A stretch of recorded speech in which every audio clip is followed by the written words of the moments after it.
Information en détail, le gouvernement a passé en revue le deuxième numéro du magazine intitulé Perspectives futures, l'une des publications les plus récentes du Centre d'information du soutien à la prise de décision IDSC du Conseil des ministres.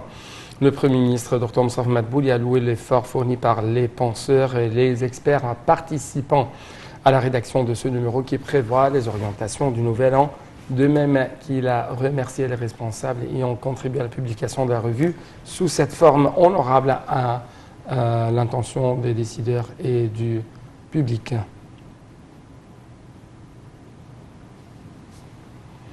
Poursuite des activités de la 53e édition du Salon international du livre du Caire, tenue sous les auspices du président Abdel Fattah el-Sisi, centre des conférences et expositions internationales du 26 janvier au 7 février 2022 sous l'emblème « Identité de l'Égypte, culture et questions au futur ». Cette session est considérée comme l'une des plus grandes ou l'un des plus grands rassemblements d'éditeurs au monde, avec la participation de 1073 éditeurs égyptiens, arabes et étrangers et des agences de 51 pays. La foire connaît une forte participation de la part d'un grand nombre de ministères, de maisons d'édition et d'institutions culturelles et pédagogiques. Notons que l'écrivain Yahya Haqqi a été choisi comme personnage de l'exposition cette année.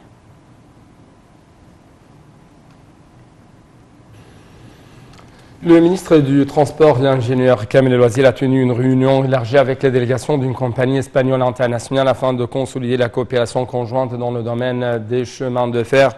Au cours de la réunion, El Ouazil a mis en revue l'importation de 7 trains de la compagnie espagnole, dont un est présenté comme cadeau pour le peuple égyptien. De son côté, le président de la compagnie espagnole a souligné que ce projet bénéficiait d'une grande priorité et que la transportation du premier train aurait lieu au mois de février prochain. Le ministère de la Santé a annoncé que 1870 personnes rétablies du coronavirus avaient quitté les hôpitaux de confinement après avoir reçu les soins médicaux nécessaires, portant le nombre total des personnes rétablies jusqu'à présent à 349 427. Le porte-parole du ministère de la Santé, Houssem Abdelghafar, a déclaré que 1910 nouveaux cas de coronavirus avaient été recensés, portant le nombre total des personnes contaminées à 415 468. Abdelghafar a annoncé aussi le décès de 29 personnes, ce qui porte le nombre total des victimes de la pandémie à 224 000 ou 22 460.